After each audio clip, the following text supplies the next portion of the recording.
There's a YouTube show full of fun facts you need to know. Carl rings the bell and the members show to the GMP morning show. Featured guests will come and they will blow your mind. The audience will do so in kind. The little vanity mixed with some insanity on the morning show with GMP. Good morning, Portugal, and I'd like to welcome you to another fantastic day. Hey, Gumpers.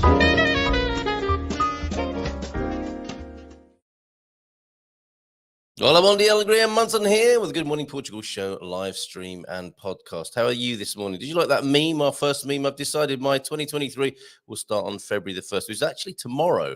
January is definitely a free trial month. If it's felt like that for you this month, lots of love to you. You're in the right place for a nice, friendly warm-up. Another chilly day here in Portugal, but of course we'll feel that lovely sun on our backs but by about lunchtime, and I think for the rest of the week, although more cold weather is forecast. Slightly different this morning as we welcome Ian Turner. Coach Turner's in, James and Deagle are already in this morning, and thank you for your lovely contributions. T-Duck, slightly different start this morning. Let's give him a nice round of applause. We need to speak to Stu from Spain Speaks before his busy day starts over there on the other side of the Iberian Peninsula. Are we on? Stuart, yes, we're on. Is this thing working? How are you, mate? Dia. It's great to see you. Normally, I see you in this set on your wonderful Spain Speaks program on YouTube, where you have many thousands of subscribers. Our kind of neighbor YouTube channel over there on the other side of this landmass. How are you doing this morning? How did you get to be in Spain? Well, firstly, I'm going well. Hope you guys are going well too there.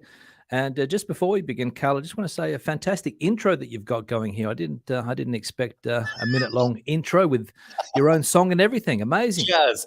Yes. Jazz. It's a bit of a Marmite tune. We used to have a whistling theme tune that people still talk about and miss. And some say it's heard whistled through the valleys of central Portugal.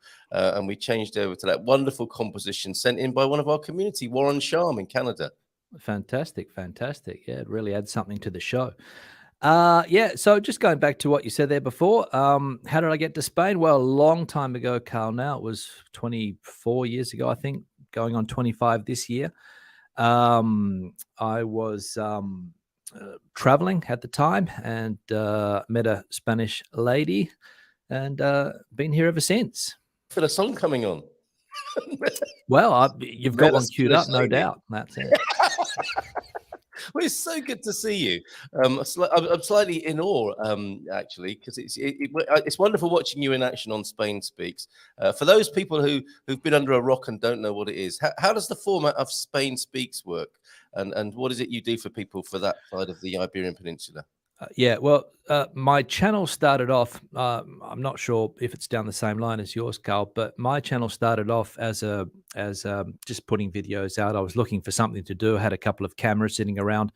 So I just started filming my thoughts, basically, and telling people about I started off telling people about not only the pros of living in Spain, but the cons more so. And those were some of the videos that did quite well. Talking about, as I said, not only the backgrounds that we have here, as you can see there, the green screen, but also just the day-to-day of living in a country like this, especially from a working point of view. So I've always been living and working. There's a lot of channels out there now that are, showing a fantastic life down there on the coast, and everybody, the sun shines every day and everything's fantastic. But I wanted to talk more about the realities. Then ever since COVID, I sort of pivoted because couldn't travel, so I couldn't get out there and do many trips around the country. So I started talking about news in Spain, which was COVID dominated, and it sort of kicked on from there. And the channel grew quite a bit during that time. And it's just sort of taken off from there. And I'm still focusing more on news nowadays and just giving people an idea, because probably like a lot of your viewers, Carl, when you come to live in a country like Portugal or Spain, you don't really know what's going on. So I just try to decipher the news, let's say, and let people know what's going on from a news and political point of view, which is always interesting in Spain. And you could, yes, that's so true, isn't it? And you could say more interesting by the day. I think I think Absolutely. that's fascinating how you chart your beginnings there, because it's interesting that people do want to know about what the downside, the shadow side of life, if you like. And it's an old news adage, isn't it? It's like bad news it has traveled the world bad twice. news sells. Yeah, that's what they say. Yes, it's so true. Isn't it? And I've learned about this because I was the most popular video I've done is not my own. It was like on Expats Everywhere Yeah. with Josh. And my wife watched that after we'd had a chat, and I had the sort of nickname, the Portuguese Pollyanna, and I think it's something that goes through. This a stage of being an expat, isn't it?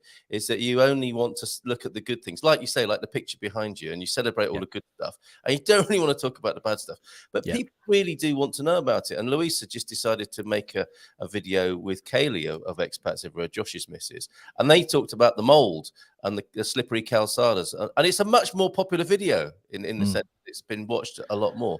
Yeah. Well, that's what I found as well. So you can just, especially on YouTube, the headlines, the more negative the headline, the more negative the thumbnail, the more people will watch the video, right? So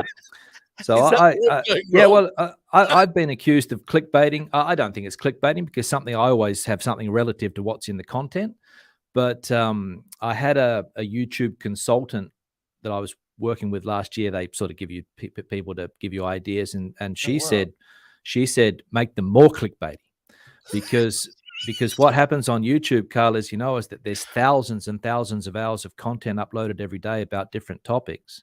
Yeah. And the only way to make yourself stand out is to catch people's attention away from the viewers that you regularly get, right? So yes. So that was the idea. And as you said, you put something a little bit negative or problematic, like walking down those slippery Portuguese sidewalks when it rains, or you ride your bike, and quite easily go A over T, as they say, and that's what people want to know, right? It so is. You're a legend, it says here. Victoria Benton's in. Victoria, like you, and we'll talk about this morning as well, because I think you've got a fondness for Portugal as well, haven't you?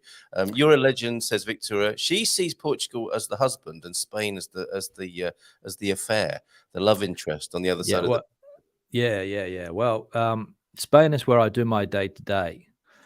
And in Portugal is where I do try to slip away for a romantic time, Carl, if you want to put it that way. Excellent. Very good. And where's Mia? Is the first question in for you this morning. Who's Mia? Mia's my dog. You met her when we met up in San Martino, if you remember. That's Mia, of course. I remember your dog. I didn't remember her name. Yeah. Okay, that's right. Yeah, she's not here at the moment because she got into my waste paper basket down here on the floor. So she's keeping out of sight. Okay. And she loves you being a YouTuber, doesn't she? Because she gets to go out for a long walk when you do those walk and talks. Well, we do a long walk every day.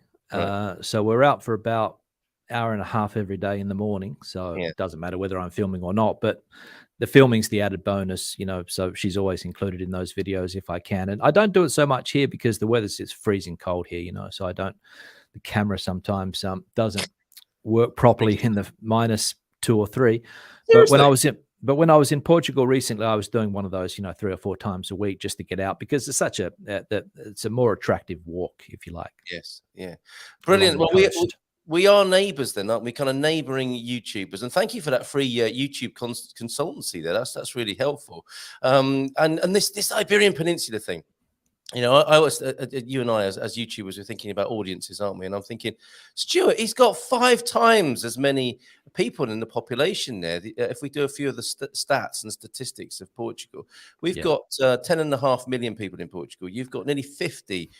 What did I say? Did I say 10.5 million there? You've got nearly 50 million in Spain, haven't you? Yeah, close to 47, 48, something like that. Yeah, population density is similar. Ours is 115 or thereabouts per square kilometre. Yours is 94.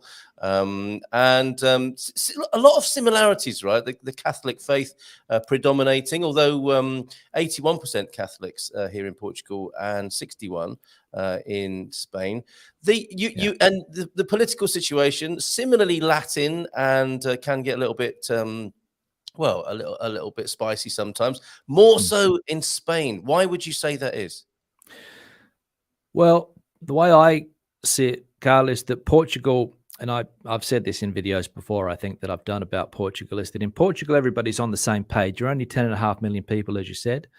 Everybody respects the same flag. So you drive from north to south, you're going to see that, the Portuguese flag, the only one flag. You might see some crazy person with a different flag up, but the majority of people are going to have the same flag. The language is the same from north to south. There's maybe a regional variation.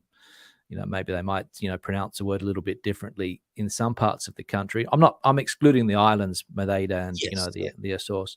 But on mainland Portugal, everybody's on the same page. Okay, you've got your left and your right, which, is everywhere.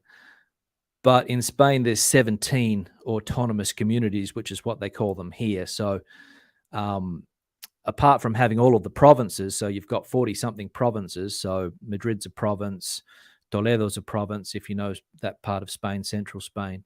Segovia's a province. But in Portugal, again, you've got one less level of government, which also makes it very important. In Spain, there's 3. So in Portugal, you follow a UK system of government where you've got your central government, and then I think they call them the freguesias or something, do they? Or something like that, is it? Or maybe... Yeah. Well, I think freguesia is down to the parish level. Okay. Yeah. So we got. Well, that's right. Certainly got those regions around the country.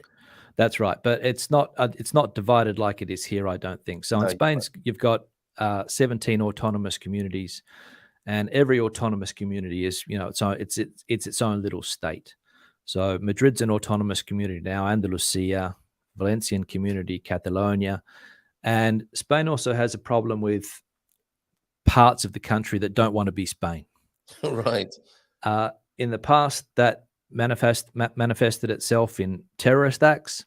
So there were bombs exploding all over the country. Again, similar to what happened in the UK with Northern Ireland, I suppose. Yeah. Remember that.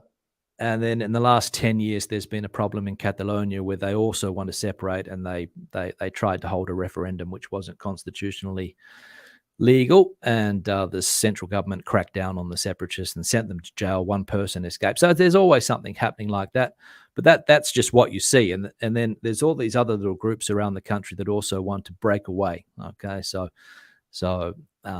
that's one of the big problems with Spain currently. Whereas in Portugal, as I said, everybody seems to be on the same page. There might be some people that are not happy with a certain government or whatever, but you see when Portugal wins a football game, everybody's on the same page.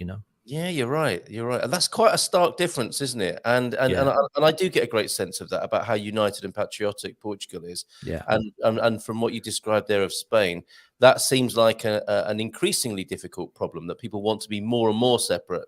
Are there any moves to unite people?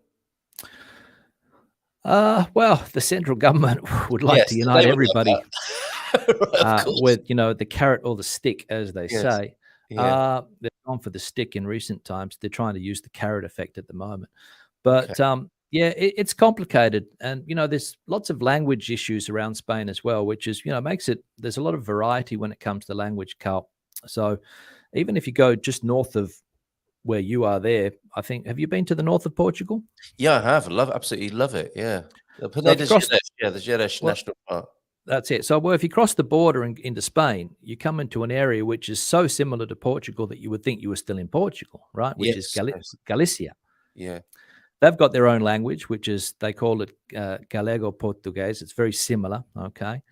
And then there's, as I said, Catalan's a separate language. You've got the Basque language in the north as well. Valencian is a language. Majorca in the Balearic Islands, there's languages as well. They're all similar. They all have Latin bases except for Basque, but it also does build a cultural identity which can lead, as we have seen, to separation. Incredible, incredible. What an interesting situation. And I suppose just as the rapper said, more money, more problems, more people, more problems. I suppose is part of it. And the I scale of suppose it's so. very Yeah, manageable, isn't it, by comparison? that's right. That's right. And Portugal for me is very similar to Spain. You mentioned some of the statistics there that you said before. You know, they're predominantly Catholic countries, although the difference I think in Spain is that people just, you know, like in Australia nowadays, people just don't say they follow a religion. That's why the Yes, numbers are so low. But that's what's everybody, me. Yeah, yeah, yeah, but everybody over a certain age was born a Catholic in this country. You know, that you had no choice. You yeah. were baptized, and it was a state thing. And I think Portugal was similar in that sense, and that politically they've been similar as well. I think also with very strong men running the country for a long time, and I think that rubs off on the people whether they like it or not. Yeah, I think you're right. Yeah, I mean, on a rational level, you think you can pick and choose, but it's the water you swim in, isn't it? Culturally, and it It is. affects you in ways you don't necessarily realize. That's right, and culturally also very similar. So something simple like food. The food in Portugal is very similar to the food in Spain. It's not like you're going to Germany where you're on a sausage-based diet for 3 weeks. You've got that Mediterranean cuisine there in Portugal, even though it's not technically Mediterranean. They've got the fresh vegetables, good quality fruit, meat, fish, all of those type of things, and Mm. that's very, very similar. So a Spanish person would cross the border, and okay, the language is different. He knows that he's not in his country, but there are some similarities which do make them feel comfortable. Yeah, amazing. Thank you so much for being here this morning. Victoria That's all says, right. I used to live in Barcelona, but still have a home in Torrevieja. I hope I've pronounced that nearly correctly. Torre Vieja. Torrevieja, of course. However, I now live in Portugal. I love all of the Iberian Peninsula, and we're so lucky, aren't we, to live on this great land Yeah. mass. And I think we should make reference to the, you're an Aussie, I'm a Brit. We love the Iberian Peninsula and being here. And it's fascinating to see the rivalry between the two countries, which is now a great friendship, really, isn't it? So much good comes from it's an easy alliance now, but it hasn't always been that way. And what the Portuguese say is only bad wins and bad marriages come from Spain. What do the Spaniards say about the Portuguese? Well, it doesn't exist for the majority of people. Portugal, it's something that if you look at when they do the weather here, Portugal's always just a blank space. There's nothing there at all, Seriously? of course. Yeah. So a lot of Spanish people just disregard Portugal as something that's there, but they've never been here. It's changed in the last 5 years. COVID's changed that as well. A lot of Spanish people have crossed the border for the first time because it was just easier to go to Portugal than it was to go to hop on a plane and go somewhere. So it's really been opened up, and you can see that now. I actually heard one of the last times I was in Portugal that the Portuguese now treat Spanish tourism as local tourism. So they don't classify it as foreign tourism, which they probably did for years, because how do you control hundreds of thousands of people just crossing the border with no controls, which is also the fantastic thing about Schengen, Carl, that you can cross that border and nobody's going to say anything. Yeah, incredible. So that's interesting. The COVID effect, all sorts of effects that we didn't know were going to happen, and that the neighborliness is or good neighborliness and discovery of Portugal is a good thing for the Spanish people. When you come across that border, then, if we could finish this morning, because I know you've got things to do this morning, and thank you so much for being here. I hope you'll join us again sometime. I will, yeah. Another one of these chats as brothers across the peninsula here. What is it you love to do when you come to Portugal? And nothing. Okay, yes, good answer. And where do you like to do that nothing? Yeah, so I go to Peniche, which is just south of where you are there. It's in the same area of Portugal, the Leiria, I think they call it, as they do. So it's just south of where you are. Peniche is the place, and it's a coastal town which has become quite well known in recent times for surfing. Surfing's really taken off in Portugal, and that's where we go. And I like it. We're sort of in an area in Peniche which is not too touristy, let's say, and it's so we can sort of have a low profile and get away from the hustles and bustles of Spain. And the good thing about Portugal is that although it's similar, the language is different. So you turn on the TV, you don't understand a word that they're saying a lot of the times, and you can really switch off, Carl. That's what I find. That's one of the reasons why we go. I'm so glad. A little bit of a retreat and respite for you, and for us coming the other way. The words you use there, hustle and bustle. That's what people should prepare themselves for.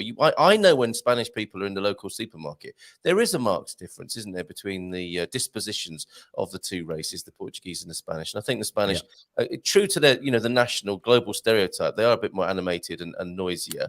And that's loud, what we can look forward to. Loud, okay. That's what we can look forward to, right? As we cross the border. Us Sure. expats in Portugal, a little bit busier, a little bit more animated. Where would you suggest people go? In Spain? Yeah. Well, I mean, Spain it's I had this argument with somebody. It wasn't really an argument, it was a discussion. Spain is a place where there's just so many things to see and do. And that's one of the things. You mentioned 4 times the population almost. Yeah. But when it comes to things to see and do, Portugal, in my opinion, is a little bit limited from a tourist point of view. You've got the 2 big cities, but really take that away. Maybe you've got Óbidos there in the middle that people can visit, but not many people are going to Santarém to see what's there, right? Or they're not going to Castelo. As nice as it is, you're right. right. Exactly. They're not going to Castelo Branco, right? So, but in Spain, there's just so many cities. If you like that type of tourism, and I'm talking like monumental cities, like you've got your Granadas, you've got your Sevilles, you've got your Toledos, Segovia, Salamanca. That's just 5 that I've just reeled off there. So, but there's just a lot more value-added tourism in that sense. And if you come to a city like Madrid or Barcelona, if you've got the big city living, then you've got the Costa del Sol, which, as the name suggests, is fantastic. The place in the background on the green screen here is Murcia, which is an unknown area.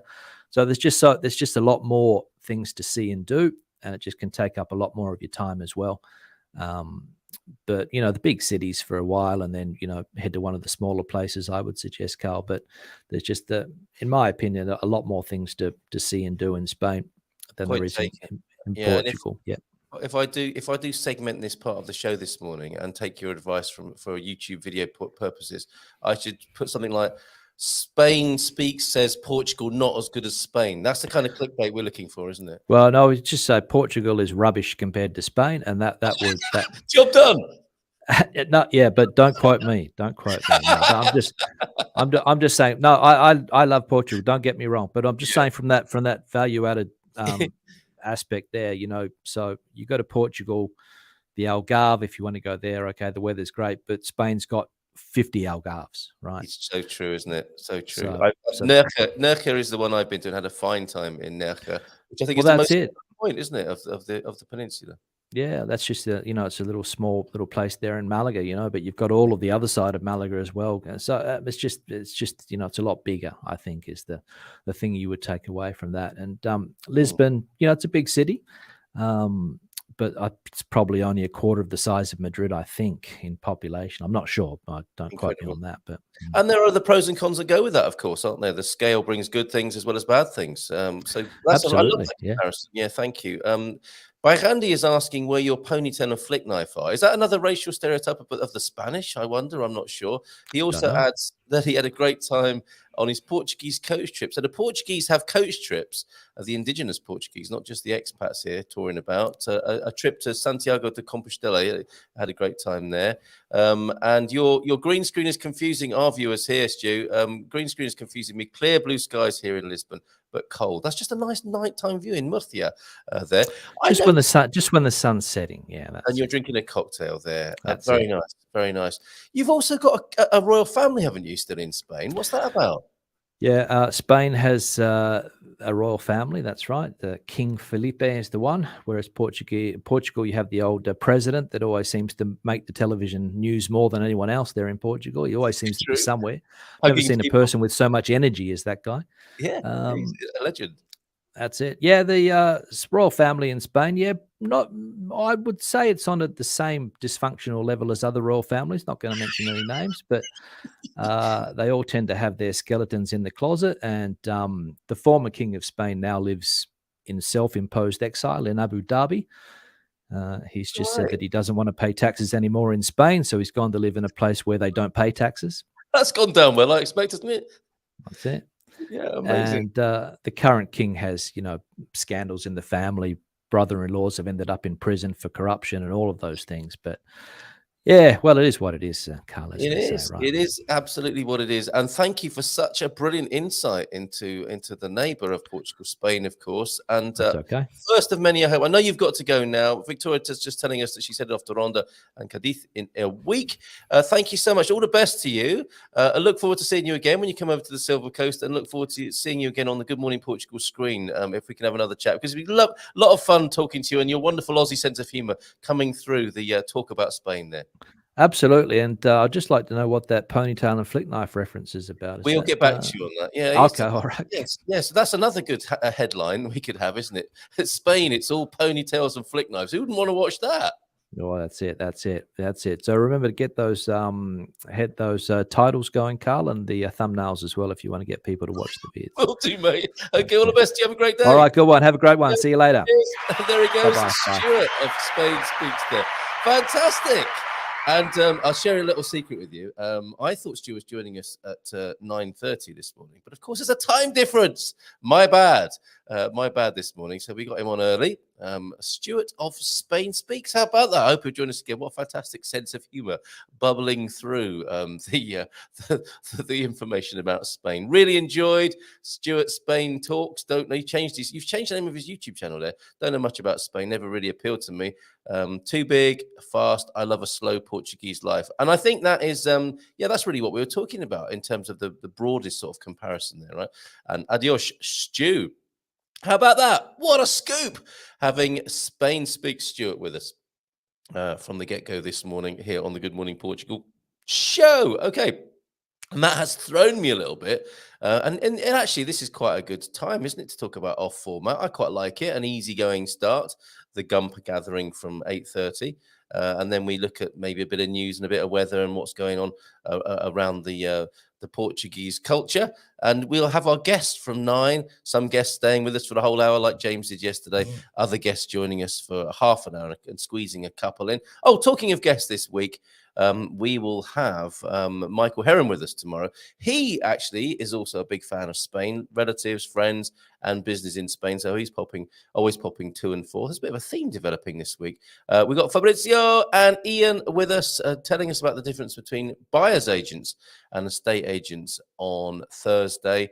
And then on Friday, we'll see the first appearance from our new friend and collaborator and partner. That'll be Bobby O'Reilly from Your Home, who'll be joining us. And I've got some interesting news about Your Home, which I will announce tomorrow on the 1st of February as well. So looking forward to chatting with Bobby.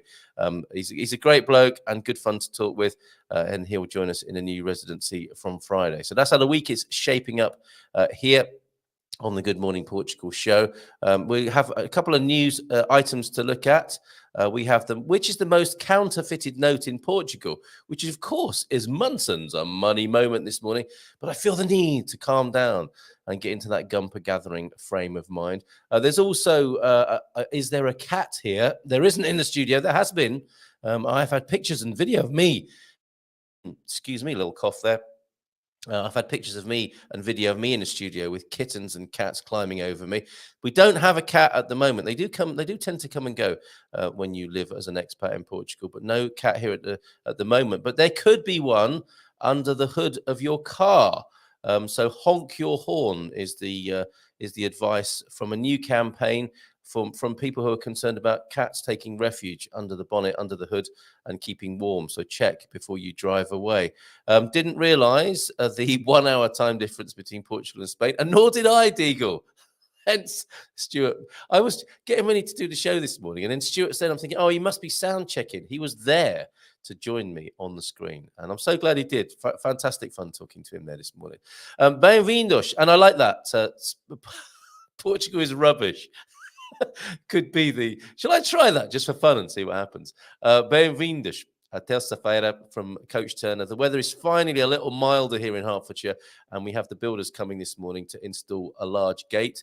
Must run, they'll be here soon. There must be a joke in there somewhere with a builder coming to install a large gate. God Squad tip of the day then from you this morning. Should we give you a little bit of music and then I can have a cough?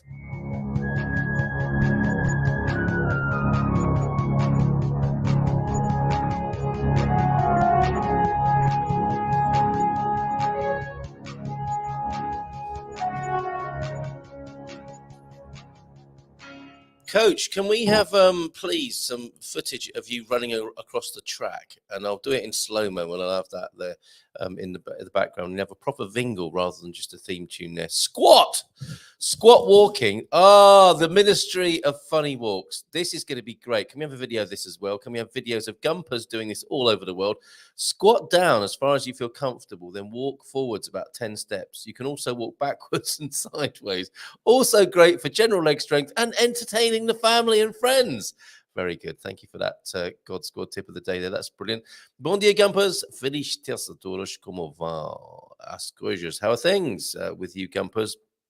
And let's get some content and a greeting in from T-Duck as well. We've got a Bon dia Alegria Gumpers from him.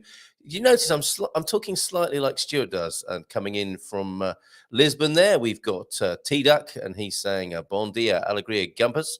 Hard not to slip into the Stuart Spain speaks style there. Anyway, this is going on the screen now. Bon dia Alegria, he says. Deep thought. Hate gets going. Oh, what's this? Hate gets going.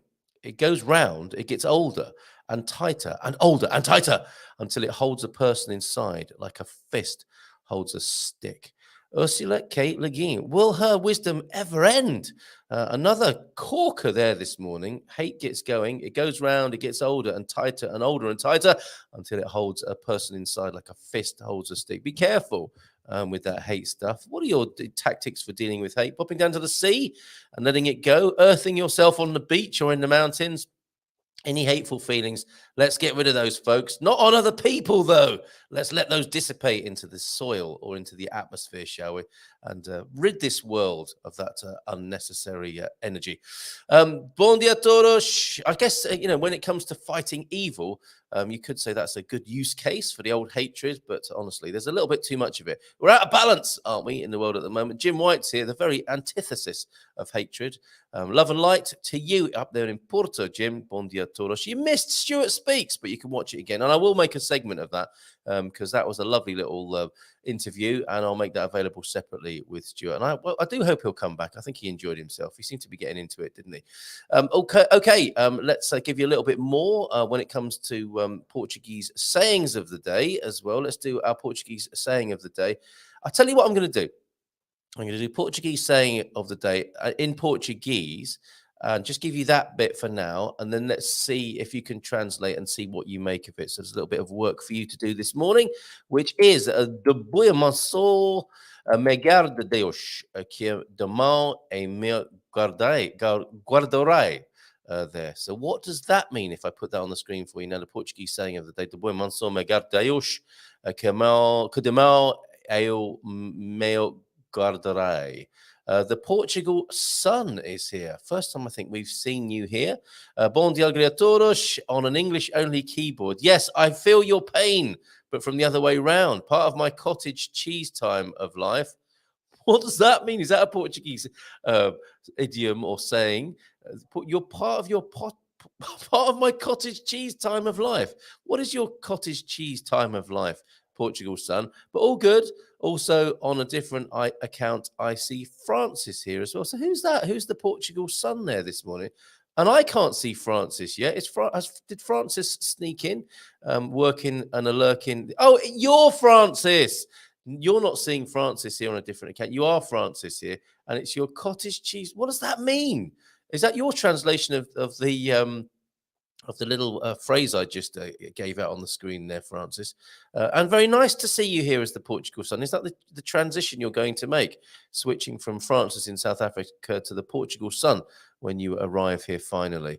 We have Coach Turner, we've got James, we've got Diego, Victoria, and Andy Klein was in earlier this morning as well. How are you doing, Andy? Thank you for your continued support of the show. You are, of course, a GMP VIP, and do support the show, please, at goodmorningportugal.com.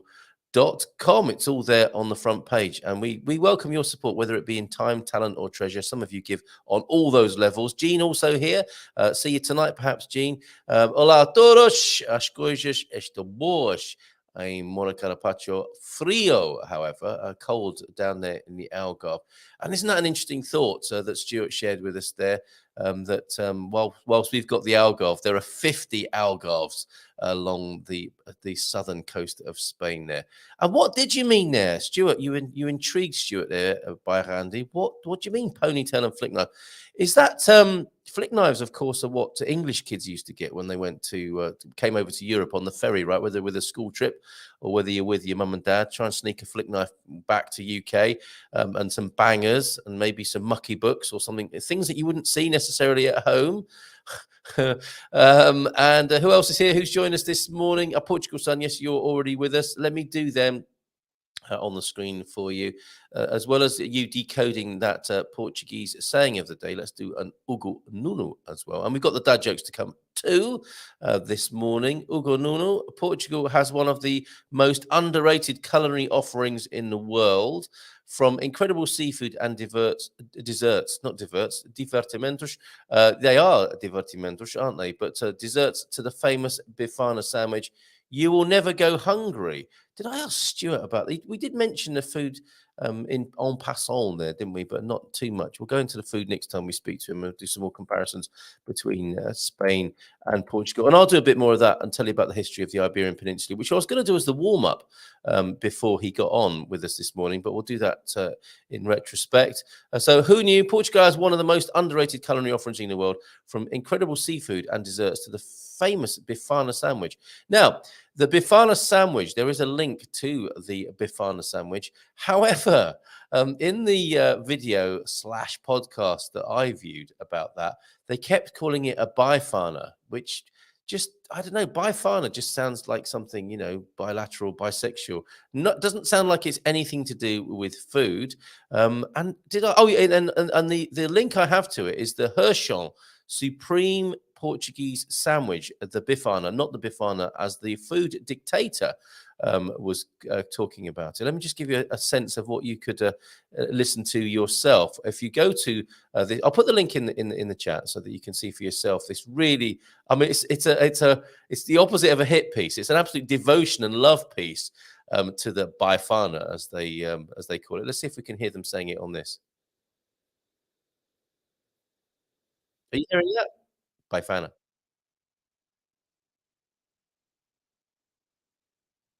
That's the problem, isn't it? When you have one of those websites that turns things into a podcast for you there, it turns some of the tech data into part of the podcast as well. So talking about the bifana, that's over there, the Hershon. And I don't know what that means. Why the word did try and look it up, and it made no sense to me. But that's what the article is called, the Hershon Supreme Portuguese Marinated Pork Sandwich, the bifana or bifana as they call it. Great article, and you'll find that over there. And that's all connected to, oh, sorry, I've given you the headline there and not the link. Let me give you the link now. Yeah, that's all connected to the Ugununu supplied to us by T-Duck this morning. We've got a Munson's Money moment to come. There you go. There's the fooddictators.com. Lots of other interesting things on there for you as well. Yeah, it's me, says Francis, referring to a previous show about chunky time. Ah, okay. Been a tough, cottage cheese. Yes, of course. A cottage cheese. I'm so sorry to hear this, Francis. You know we're here for you. And part of what we do, as well as providing the mirth and malarkey to get the day started and the party started of the day, of the next 24 hours going around on this funny little planet of ours out there in space. If that's how it really works, of course, we may discover some other worldview in time to come, thinking that we got to the final conclusion of how the world works. We may find another one, as people have done throughout history. But anyway, I'm sorry to hear that you are having a bit of the old cottage cheese, as you put it. Not cheesy in the sense of dad jokes and a good sense of humor, but a chunky time, a lumpy time, a cottage cheese time. Been a tough few weeks, but still positive. Well done, mate. Now I'm going to stick my neck out here and say that, in this time in human history, there's a lot of talk about what is it to be a real man. I think a real man, and I use the term in the widest possible sense to include all human beings, mankind, humankind. The heroic thing of the moment is to be happy and to experience your well-being, which is not an easy thing to do at this time in human history, as we're seeing. So that quest, I'm not saying you need to be happy all the time. That would be impossible. But it's not a bad intention, is it? To have that intention and aspiration in mind, that just like Neo in the Matrix, all that comes your way, ooh, bring it. All that comes your way in life, you are a warrior with an A and not a warrior with an O. You're a warrior who's in training. When all these things come to you, when you wade into the chunky cottage cheese, you are learning the skills and insights and remembering what got you through last time. That to me is the great man or woman, the good man or woman. And that's what we're doing here on this planet. Never mind about all that other stuff, all these people who are held up. And I saw Mike Tyson talking about this the other day. I don't know who it was who said this to him, but he was quite taken aback by somebody saying to him, somebody famous saying to him, I've met many great men, but not many of them were good men. And I've got you down, Francis, just so you know, as a good man, from what we know of you here in this community. We see you, my friend. And this is how we're here, I think, for everybody. We see you and going through the trials and tribulations, and we're here for you. And keep going through that chunk. There'll be just fragments and remnants of cottage cheese on your boots, my friend, in time to come. And those little cottage cheese remnants will be reminders of how you got through it as they dehydrate and dry and just mere fragments and remnants of the troubles you've got yourself through. With the trials and tribulations of life, like lost phones, burst tires, rusted bikes, and other things. So keep your chin up, mate. We're here for you. And you are a warrior with an A, not an O this morning. By Randy to Andy, the wife and I will be in Aveiro this afternoon at 3. If you and Lola fancy a coffee or summit, a summit or summit. I think he probably means summit, as in something, rather than a full-on summit. You've only just met, for goodness sake, leading Andy into a summit there in Aveiro. That's what we're talking about, isn't it? Meeting up across the Gumperverse. Thank you so much for issuing that invitation and setting that fine example. And to carry on there, Francis, with your comments, letting Portugal's sun simmer till I can start documenting the move. We are looking forward to that, and you're in a good company here in rubbing shoulders with fellow documentary maker Andy Klein, who's here this morning. There's my food dictator. Keep your chin up, mate. We're here for you, Francis. And yes, don't forget the cottage cheese will be a mere remnant on the side of your boots. The food dictator, then, I think there's lots of good content there, not least the supreme Portuguese marinated pork sandwich, the bifana. I like his accent, bifana, says Pau Vermelho. Good morning to you. Thank you for being here. Even more Lisbonian than the Lisboners themselves. Is that because there's so many Americans in Lisbon now? Is that the point you're making there? And Francis, I agree with you, Carl. It's all about the big picture. We always come out stronger for it. And thank you, kind sir, from the Portugal Sun, Francis. Not at all. Seriously. If there's anything I would like this show, this live stream, and this community to be known for, it is that, for being here with each other and for each other. Okay, I'm going to do Munson's money moment now. Seems like a good time to do that.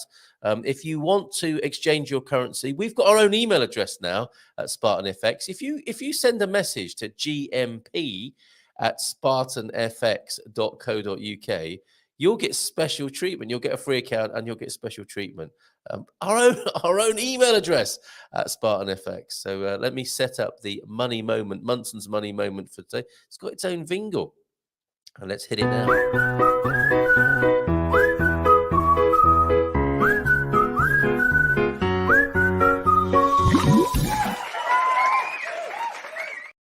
And the resurrection of the whistling for you there as well. Okay, let's bring on Munson's money moment. I had intended to go into the origins of money, the definition of money. We'll hold that because this is on Portugal News's front page today, along with that really odd image that keeps coming up on my Google ads. The thing on the far left may horrify you, as it did me the first time I saw it, but it's not what you think. And there are lots of lovely ladies in bikinis as well, and also some denture advertising. I'm sure the Google has access to my camera and is looking at my British teeth and saying, this guy, there's another bigger image of that thing there. I'm going to leave that on the screen there this morning Talk about clickbait. Which is the most counterfeited note in Portugal? I hear you ask. Well, I'm so glad you asked. I'm going to tell you now. The Bank of Portugal, the BDP, yeah, you know me, has disclosed that it seized 10,732 counterfeit banknotes in 2022. Those are just the ones they managed to get their hands on, which means a 1% reduction compared to the previous year. You're listening to Munson's Money Moment, counterfeited euros. The number of, and not that we suggest anyone do this, the number of counterfeits seized in circulation in 2022 decreased by 1% compared to 21.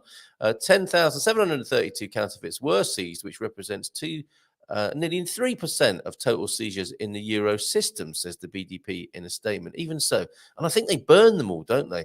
A bit like the hashish.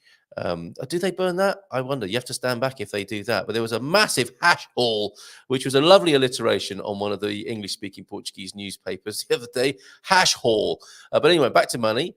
However, you often see notes bundled up with these drug busts, don't you, in pictures that with a proud GNR agent standing nearby. Anyway, back to the counterfeiting. Even so, the Bank of Portugal notes that the number of counterfeits detected is residual when compared to the total banknotes in circulation. The 10 euro denomination was the most seized in Portugal and not the 20 as in previous years. The banking supervisor stresses that seized counterfeits can be identified using the touch, observe, tilt method, TOT for short. Do you know how to do this? It is if I had one near me, I'd give it a go now. Can you try this for me at home? Or can you not take your eyes off that image on the screen? It is important that users check the banknotes when they receive them. A counterfeit is not refunded, which implies a loss for the person who receives it, says the BDP. Now, that's a bit unfair, isn't it? Because you know what happens. This is a moral maze, isn't it? When you're given a counterfeit note, what's the first thing you think? Oh, I must hand this in to the Bank of Portugal and be 10 euros worse off. Or do you in some way find a way of sneaking it back into circulation?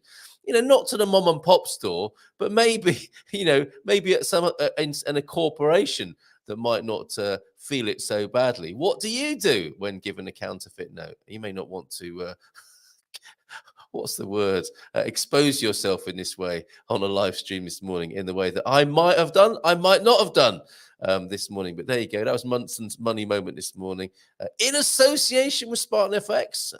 Foreign exchange as it should be done, and just drop a note via email to Spartan FX GMP, GMP at spartanfx.co.uk if you want to open your own free account and get some lovely personal attention there at Spartan FX in the UK, the home of banking, the mother of all banking nations, is it not? I wonder. Is that true? It probably is, isn't it? Certainly the City of London reeks of tradition and history. I wonder if that's true. We'll find out on another Munson's Money Moment. Yay, the whistling, you see. And Mark is here as well. Hola, bon dia, alegria, with another brilliant blog post. Mark, if you want to call in this morning to talk about that, let me put the number back on the screen. Actually, let's throw open the lines for Europe's biggest phone-in, which is what we are. We are Good Morning Europe when it comes to the phone-in. Where's my ticker tape for that? Or did I? Oh no, we have still got it. Call the biggest phone in Europe. That's ticker taping across the bottom of the screen now. I will make sure we're connected for that on 913-590-303. Let me just make sure I am connected to my desk, my mixing desk here, and not the speaker system in the kitchen. We're ready for your call, and you might want to call in to talk about. It was license exchange, wasn't it, Mark? Your most recent journaling of your experience here in Portugal. So if you want to talk about that, or if anybody wants to come through on the phone line, feel free to do it now. That bakery, I think they're meeting up. Look at that, Gumpers meeting Gumpers. That bakery on them. People are organizing their social lives in the chat of Good Morning Portugal. Make sure you do that now, because there's going to come a time when there are thousands of people here, like they have over there like Stuart has on Spain Speaks. There's no way he can read out every single comment. And I'm going to be sad when that day comes, but for the time being, we can do it. So they're going to be meeting there. And if you want to join them, you can see all the details. Is that okay, Andy and Andy? Thank you for having Spain Speaks on your show, Sarah Hedrick. Well, I asked him. He came over to our meetup, on the Silver Coast here. We've seen him in real life. He exists, not just merely as an artificially intelligent avatar on YouTube. He was with us in person with the family over here on the Silver Coast. Fancy being on the show? He said yes. The Pink Place. So they're quibbling, I think, about the venue now. Nata Lisboa. That sounds like a nice place to go. And that's, I think, Andy Klein, that was the place I mentioned to you that I think is the iconic Aveiran or Aveirense eatery with a kind of is it seven? I think it was like seven. It is 70s with some Art Deco references. Cafes and restaurants that were refurbed in the 70s but took their reference points from Art Deco. There's a few of those in Portugal, and all are welcome. It's a spontaneous Gumper gathering, everybody, at 3:30 this afternoon in Aveiro. That is beautiful. Thank you so much, you guys, for doing that. Okay, let's have a look then at the Spain-Portugal relations. I might tag this onto the video that I will inevitably make, the excerpt of Stuart and Spain Speaks this morning. Let's have a look then at the Iberian Peninsula and Portugal-Spain relations. We went through some of this when Stuart was on this morning. Don't forget you can call in on 913-590-303. If you'd like to, please do that. And let me make sure I can see your call. If it comes through to okay, yes, I'm ready for you. Somebody called me. That's interesting. I had a call at 4:45 this morning, and you know how it is when the phone rings. I think I need to reset my WhatsApp here. Let me just close all my applications and open them up again. But somebody called me at when was it? It says 9:16. Are you trying to call me now? I'm not sure we should necessarily have this person on. Oh, they are calling now, but they also called me at 4:45 this morning. And when the phone goes at that time of day, you're thinking this is an emergency from the family. And I looked on my screen to see somebody asking me how Gilda was. I think they've stopped calling me Michael now, and they were asking how Gilda was. I will ask her, and I'll get back to you. We're doing a Migration Tuesday with Gilda this evening with the Dream Team, so I can ask her. I guess we could take your call. It's always been a bit weird when we've talked previously, but let's see. Let's see what happens with that. Yeah, a call at 4:45 that broke my slumber. And in all honesty, I in my grumpiness at 4:45 this morning, I simply put 4 characters on the screen, which were W, T, and F with a question mark. And then I thought, okay, I better moderate myself a little bit and said, it's 4:46. And this person just simply replied, oh, okay, but seems to be still calling me. That could be interesting if they call again in just a moment. 55 sleeps till I feel that warm, free vitamin D Portugal gives away daily. Fantastic. And Victoria, expat social at the Moonlight this afternoon, starting at 4:30 in Praia de Rocha. See you there. Look at it. This is great. More meetups. And staying with the Algarve, we've got Paul Richards from the Algarve Builders in. So Noise and Dust having a smashing time. But the sun is shining. Fantastic. Let's have a look at these Iberian Peninsula facts then. And we'll talk a bit more about the Portugal-Spain relationships, which have changed, obviously, over the years. They're quite different now to how they used to be, that's for sure. Let me tell you more about the Iberian Peninsula. Isn't it a lovely name for starters, the Iberian Peninsula? We're taking our cues from Wikipedia. Thank you, Wikipedia, this morning. I haven't bunged Jimmy Wales any money recently. Do you ever do that? The Iberian Peninsula, also known as Iberia, is a peninsula in southwestern Europe, which is where most of us are this morning, defining the westernmost edge of Eurasia. It is not the band, the landmass. It is divided between Peninsular Spain and continental Portugal, comprising most of the region, to which a small part of southern France, Andorra, and Gibraltar add up. Now, I knew about Gib, but I didn't realize that southern France and Andorra are often included in the Iberian Peninsula, or technically are included, with an area of approximately 254 square kilometers, roughly, and a population of again, roughly 53 million people. It is the second largest European peninsula by area after the Scandinavian peninsula. There you go. And nice to know the origins, I think. The word Iberia is a noun adapted from the Latin word Hiberia, originating in the ancient Greek, the word I can't read ancient Greek, but let's go with it being pronounced Iberia these days, used by Greek geographers under the rule of the Roman Empire to refer to what is known today in English as the Iberian Peninsula. And little did they know that we'd all be here now. They were aware of their movements, weren't they? The Greeks and the Romans and their history. And little did they know what was to come thereafter, which is us, everybody. And we may be spoken of in the same terms one day, the Greeks, Romans, and the great expats who landed in the Iberian Peninsula. So there you go, a tiny little speck on the world globe there, and a satellite image for you that you can see from Wikipedia there. That is the Iberian Peninsula with its roughly 53 million folks as well. And I do want to do more reaching out to Spain. I've started listening to Talk Radio Europe as well, so I'd like to get some of those jocks from over there on Talk Radio Europe. And do you know what? If they're calling themselves, this is my message to Talk Radio Europe. If you're calling yourselves Talk Radio Europe and you only have Spanish presenters on there, I think you should call yourself Talk Radio Spain. Or alternatively, if you want to continue to call yourself Talk Radio Europe, please include me in the lineup. I'd love to do a show on Talk Radio Europe. So maybe if your people could speak to my people, that would be awesome.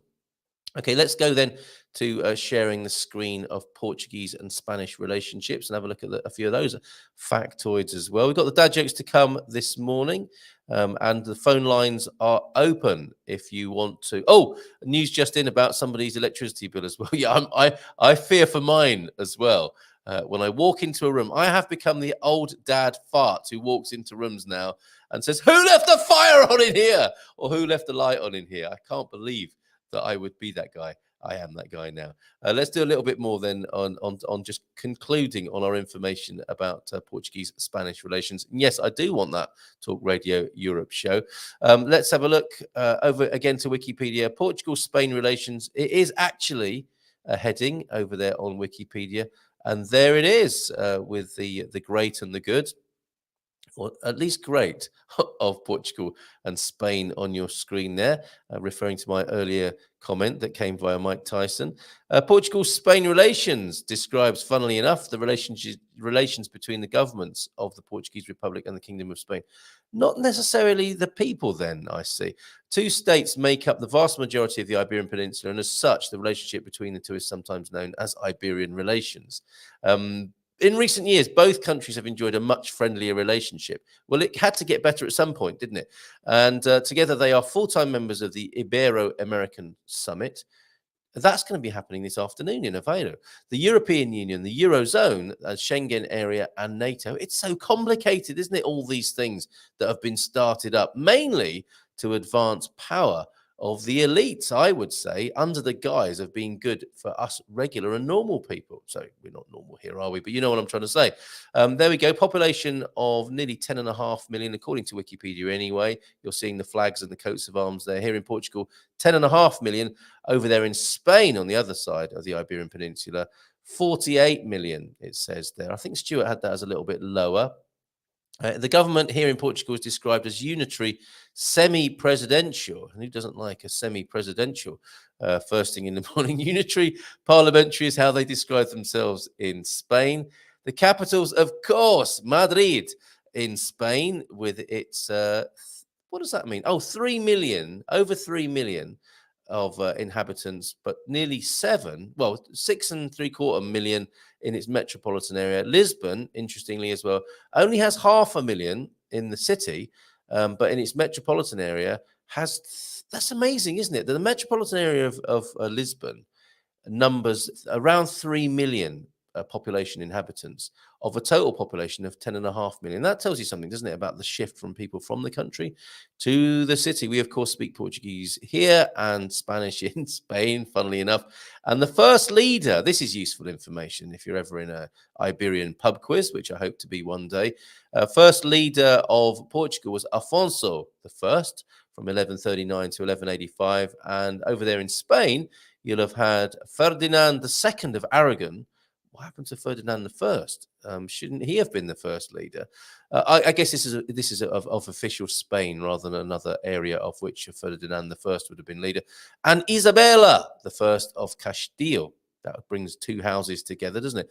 And that would have been in the 15th century. Over here, we have Prime Minister Antonio Costa of the PS party. And of a similar political persuasion, I would say, you've got Prime Minister Pedro Sanchez over there in Spain. They still have a king who would be King Philippe VI, who has reigned since 2014. And we have a president, not a king, who would be, of course, the legend and personality, celebrity, who Stuart referred to, who would be Marcelo Rebelo de Sousa. 81% Catholic, 61% Catholic, respectively. And as Stuart said, people are steeped in Catholic culture and probably have Catholic backgrounds, if not declaring themselves Catholic anymore.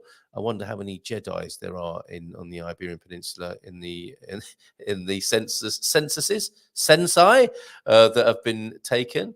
Ethnic groups, 95% Portuguese is Portugal, with 4.7% others. Spaniards in Spain, 89.7%, with just over 10% others of ethnic groups there in Spain. The GDP is very different. We're at $250 million, just under. And that's changing as we speak. Of course, latest figures then, $250 million, just about, in Portugal, but 1.4 trillion. And I don't know how to do that math. How can somebody give us a ratio of 243.229 billion as a fraction of 1.440 trillion of GDP?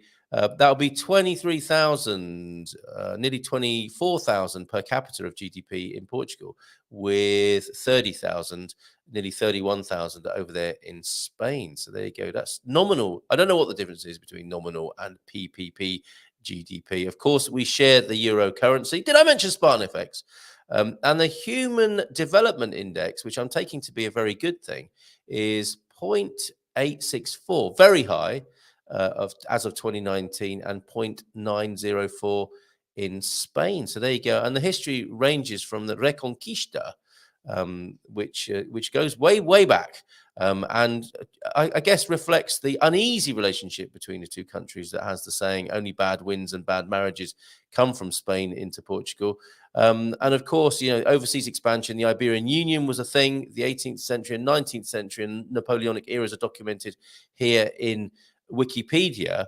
And then in the 1930s, it becomes interesting. And I think we can relate more readily to that, can't we, in our parents, grandparents' time, perhaps, when we see the similar right-leaning authoritarian and nationalist regimes, interestingly, in both Portugal and in Spain, where we had Salazar here in Portugal and General Franco, as he was known, as I was growing up, in Spain there. The end of isolation is also documented here, which is a great moment, of course, for the Iberian Peninsula. And let's look at the present relationships. Current relationships between Spain and Portugal are described as excellent by Wikipedia, despite the little bit of neighbourly rivalry.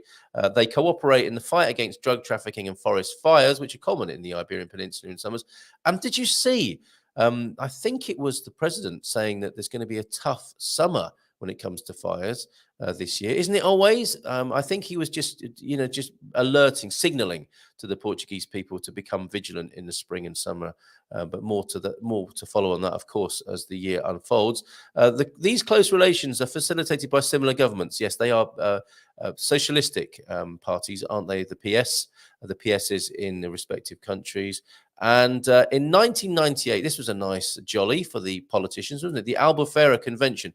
Where shall we sign our new convention? They asked each other. Shall we go to an industrial estate on the outskirts of Guarda or somewhere like that? No, let's go to Albufeira, shall we? Yeah, that sounds good. An agreement on the sharing of trans-boundary rivers, such as the Douro, Tagus, and Guadiana, was the Albufeira Convention. The convention superseded an original agreement on the Douro signed in 1927. I'd love to see photographs of that, but that was good. In 2009, the two countries submitted an unsuccessful, unfortunately, joint bid to host either the 2018 or 2022 FIFA World Cups. And that bid is back in, isn't it? Co-hosted, I think, with Ukraine. In 2020, Costa, our prime minister here, criticized the words of Dutch finance minister after he called for an investigation into Spain's proclaimed lack of budgetary capacity to cope with the COVID-19 pandemic. So there you see, coming to the aid of each other, describing them as repugnant And the same year, in 2020, both countries held a solemn border opening ceremony, which had been closed due to the COVID-19 pandemic. And of course, the joint bid for 2030 World Cup I just mentioned there, that was announced on the 7th of October in 2020. And that is still there as a possibility. The World Cup coming to the Iberian Peninsula, co-hosted with the Ukraine in 2030. So there you go. And a new treaty of friendship and cooperation was signed 2 years ago. I think he said a year ago, renovating the early agreement of the 1970s. And that was the 32nd Iberian Summit, celebrated in Trujillo, held between the governments of Pedro Sanchez and Antonio Costa. So good times then when it comes to the relationships between Portugal and Spain. Good to hear. And very interesting histories of both countries separately and jointly as well. Find out more at Portugal-Spain relations over there on Wikipedia. Thank you very much. Is it Jimmy Wales and the Wikipedia team? I've shifted across the screen whilst reading that. Can't believe I missed Stuart, darn it, but we'll catch up. A warm bed and thick frost. Excellent bedfellows there. Antonio is here now as well, as is Gene H. Got a little bit of catching up to do. Bob, news just in from Bob. He's opened the post, unfortunately, to see. Have you done this electronically? I wonder. Bob, bon dia, late this morning. Water heater malfunction. €100 bump in electric bill last month. Now plug in until hot shower unplug. Attempting to help landlords understand it is really broken. Oh, yikes. Okay. Oh, I see. Are you unplugging their hot water supply as well? That should help. Antonio with a bon dia todos. And Simon, good morning to you. 3 P's in the pod, Si, and 5. Bon dia todos. Gene H. Bon dia. Chilly morning. How you doing, Gene? How's it going?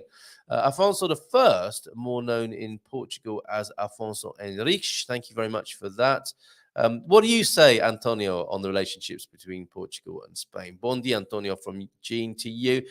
Yeah, you can catch up, and I will make an excerpt as well, of course, Pete, of that, capturing the clickbaity title that Stuart recommended, Portugal is rubbish. I have Portuguese class on Monday and Wednesday mornings now. We missed you yesterday, and we will again tomorrow. But glad you're with us this morning. Congratulations, Jean. We have our dose of Philomena in a bit, and Speak lessons in. Oh, Speak. That's a particular organisation, isn't it? In the evening with Cindy on a Thursday. Fantastic. And Mulher de. You've got nom de plume here, calling herself Mulher de Sete Seixas. This morning, cheguei da meditação, boa madrugada. So, happy dawn to us, the dawning of a new day. Thank you very much. Meditation is complete. And bon dia from Sarah Taylor as well. Thank you, everybody, for all our little connections across social media as well. Very enjoyable, as well as in this environment. And James is quiet this morning, isn't he? Glad to see Antonio as well. Possible thermostat issue, Bob. I'm sure Bob's all over it. Sounds like it needs a replacement. He needs a replacement water heater over there. And €100 up, 25 extra euros a week on the electricity bill, keeping warm there in the north of Portugal. Okay, what are we looking at next here? The cat story, right? The cat under the bonnet. Is there a cat here? We're looking at. Yes, we did mean to have Stuart on at 9:30. Apologies. That's how it was listed on YouTube, because I really thought he was joining me at 9:30. There is a time difference between. That's not mentioned, is it, in what I've been reading? There is a time difference between Spain and Portugal of an hour. Is that always the case?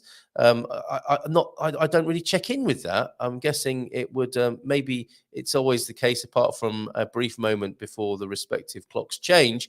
But I don't know that for sure. It'd be good to know. And I thought he was going to be here at 9:30. And of course, with the time difference, he was ready for me at 8:30 this morning. So we went with it. Let's bring you that. Is there a cat here? Headline over there on the Portugal Resident. And here it is. Is there a cat here? Awareness campaign starts in Lisbon, but this can be scaled up and spread out across anywhere where cats live in Portugal. And look at that. That clearly is before the engine has been started or the horn has been honked. And that is a very new looking car to me. and that little moggy there looks like it's lying right under a fan belt or something. That is what you don't want. This little kitten was found wedged into an engine in, that's Austria.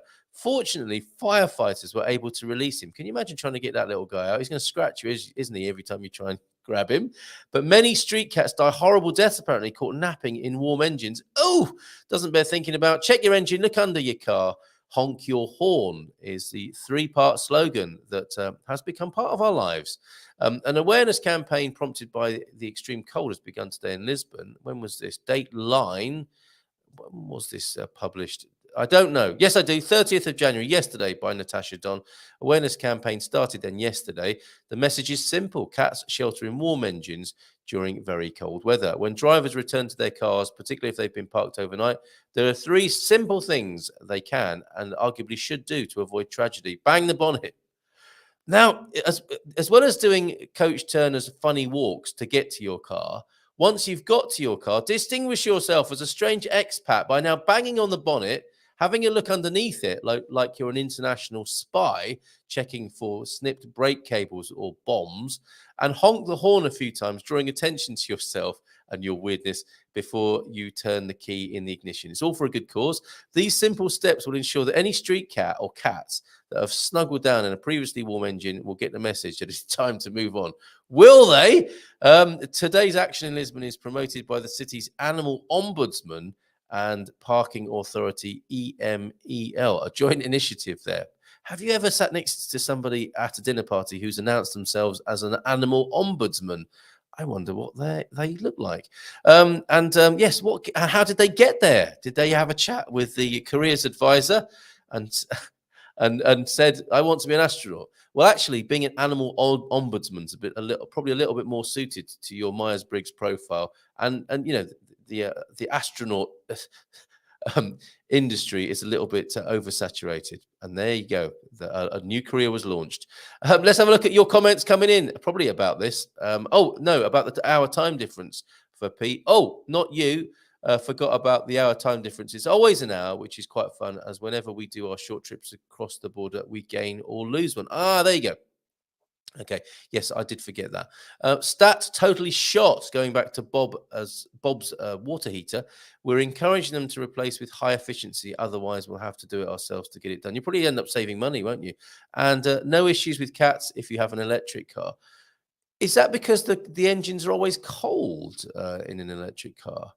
That's interesting. But there must be some nice, warm, fluffy stuff that they can make a little nest in there. And anyway, hasn't the Tesla got a cat warming app that you can actually proactively warm cats up with? I would have thought that if there isn't that current software option, I'm sure it will be in the post from Elon soon. Okay, anyone want to call in on 913-590-303? Or we might even have an early bath this morning. Let me have a look and show you what's happening over there on the website as well this morning. Let's see if there's any blogs that we haven't brought to your attention or news just recently. Going to goodmorningportugal.com right now.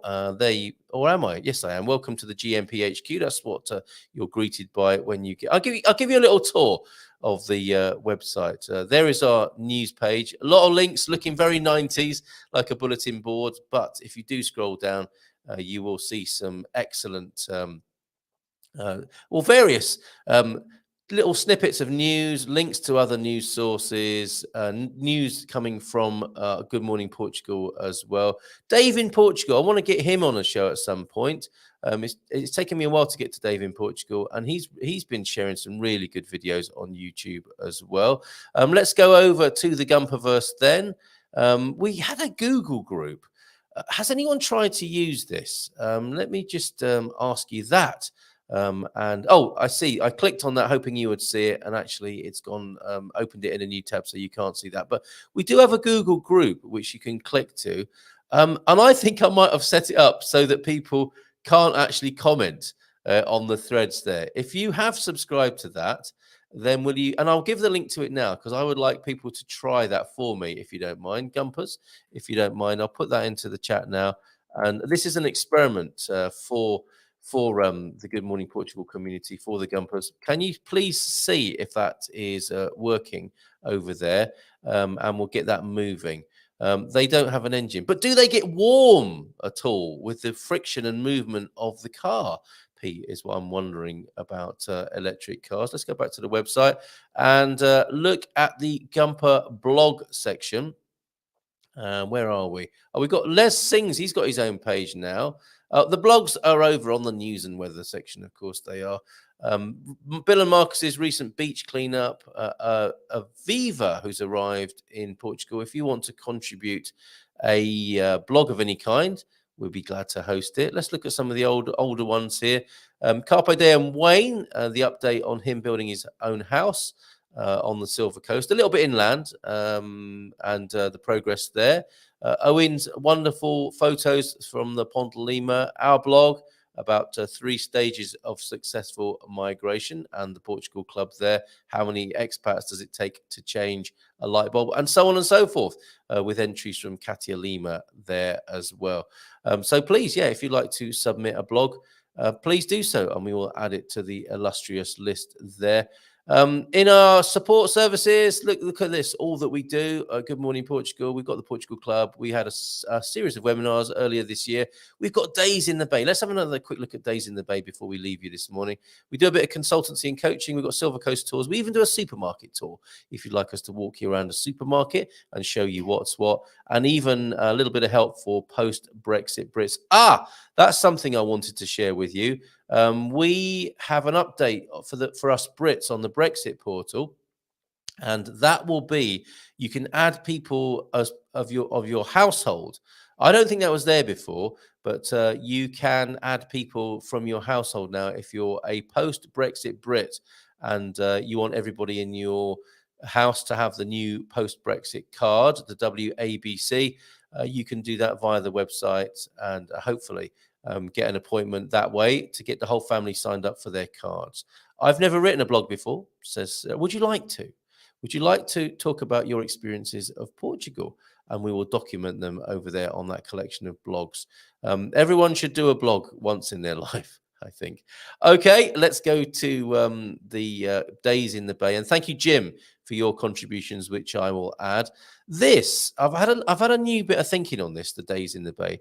This is to encourage you to come and have a lovely time in the Bay and hang out with Gumpers who've got some sort of gift to give, and haven't all Gumpers got some sort of gift to give? When it comes to Bob and Viv, you can hang out. You can have some nice food, some nice wine, some good company, and hang out on the Silver Coast here and attend a workshop or a gathering, a chat about authentic, honest and loving relationships with Bob and Viv, who I think have got a lot to say and give on the subject. You can do some fun and filthy poetry with John Brand, who is with us at the moment and may well be with us for the meetup on Wednesday. Poetry reading and a little bit of proactive poetry writing with John. That'll be a lot of fun. Ayurveda, creating balance with the wonderful Nancy as well. Mrs. M, you can talk to about astrology. You can do beach plastic art workshops with Kari, who of course we've had on the show, who's back in the Bay for the time being. And Maria Joao Silva, who joins us, who loves the theme of children being the future and how we parent children now, is very crucial. The world will only change when we radically change the way we look, realize, and treat the children, she says. And she'll be talking about that in her workshop, which is a full day as one of the Days in the Bay. And I've got further workshops to add from Jim and partner Mandy. Sketching. Now, the update I had with this was to not just have them as Days in the Bay. I'm sure these lovely people will come and do a workshop in your part of the country. If the deal is good. And I think, Pete, you offered, didn't you, to host Emma Belter, the singer. There's a lot of that could go on under the Days in the Bay. I think it's just the start of it. So if you've got something to give the Gumper community, the expat community, do please let me know and we'll add you to Days in the Bay. And I think we're going to have a lot of fun with that this spring and summer. I think we're going to leave it there. If nobody wants to call into Europe's biggest phone-in, daunted as you might be, of course, by the hype and Ferrari around it on 913-5903. I think we'll call it a day today. And we'll be back on tonight with the dream team of Expats Portugal. If you need to renew your Expats Portugal membership, and there are 2 deals now. There is the deal for people who've already moved to Portugal who don't need all the professional services anymore because you've probably used them. That is a subscription level over at Expats Portugal, and I'm going to give you a link to go through to that because we have a nice win-win relationship, affiliate relationship with Expats Portugal, where you can get all the nuts and bolts stuff sorted out over there. Basic level then if you're already here in Portugal, and a higher level of membership if you want to get a discount off the services of the likes of Gilda, who I'll be talking to tonight, and the Expats Portugal Dream Team this evening from 9 o'clock on the Expats Portugal YouTube channel. Always good, always useful and fun as well when we find out how Mandela the dog is doing. That is the link then to renew or to take out a subscription to get some excellent discounts with Expats Portugal. And the Thursday webinar with Expats Portugal will be with Jacqueline of Mortgage Direct. So the webinar this Thursday, if you want to buy a house in Portugal and look at the finance thereof, join us at Expats Portugal's YouTube channel, where we'll be having a webinar with Jacqueline from Mortgage Direct. I think we're going to leave it there today. Now, shortchanging you out of 10 minutes, but a fantastic. We peaked early. It was an early climax. We did the show back to front this morning. We've had more of a Gumper gathering, haven't we, in the last few minutes? But we started with Stuart of Spain Speaks. So watch that on the replay or wait for that segment, which I'll do now. If you want to hear my excellent interview, even if I say so myself, with the wonderful Stuart of Spain Speaks. And we'll say goodbye for this morning. And we'll see you tomorrow morning with Michael Heron, with Fabrizio and Ian on Thursday, and Bobby O'Reilly of Your Home in his first slot on Friday of this week. I found the theme tune. Here it is. We will see you again tomorrow. You've been amazing. Thank you very much. Bye for now.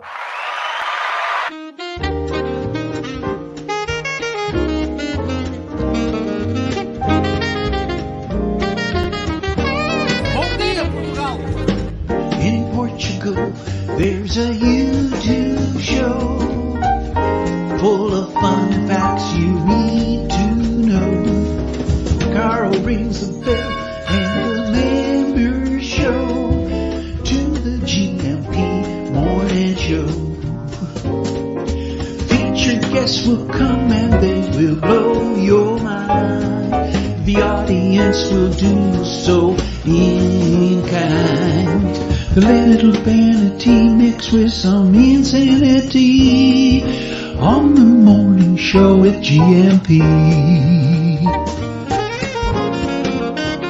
Good morning, Portugal, and I'd like to welcome you to another fantastic day. Hey, Gumpers.